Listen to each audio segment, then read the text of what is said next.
Strictly speaking, the King James Version is not even a translation of the Bible. Hey everybody, I'm Dan McClellan. I'm a scholar of the Bible and religion, and it's not a translation of the Bible because it's a revision of another revision going back to William Tyndale's original translation of the New Testament and the Pentateuch and a couple other books from the Hebrew Bible, and then Miles Coverdale's translation of the rest of the Hebrew Bible. There were later revisions to that, including the Matthew Bible, the Great Bible, the Geneva Bible, and then the Bishop's Bible, which was originally published in 1568.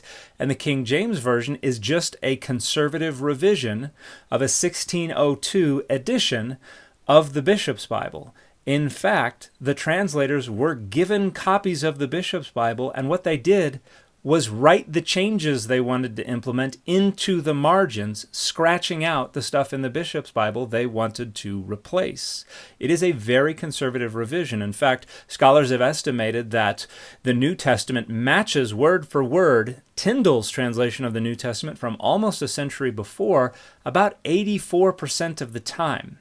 And then the Hebrew Bible matches Tyndale's translation of the Pentateuch and a couple of other books around 75% of the time. So it's a very conservative revision of earlier conservative revisions. So when you hear claims about how King James added this verse in or took this verse out or made the translators change this verse to say something that he liked, that's pretty much never true.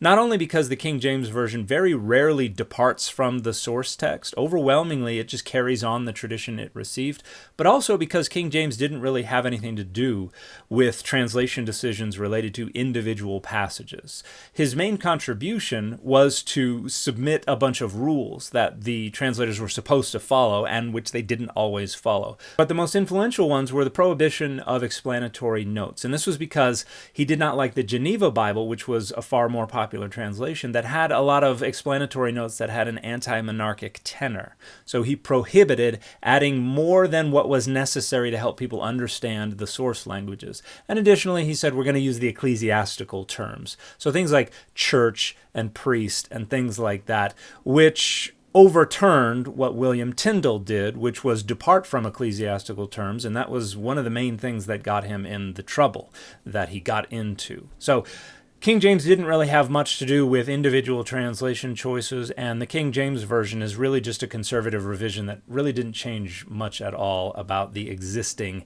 English Bible tradition. And the fit for this video is a Frank Miller Superman, Batman, and Robin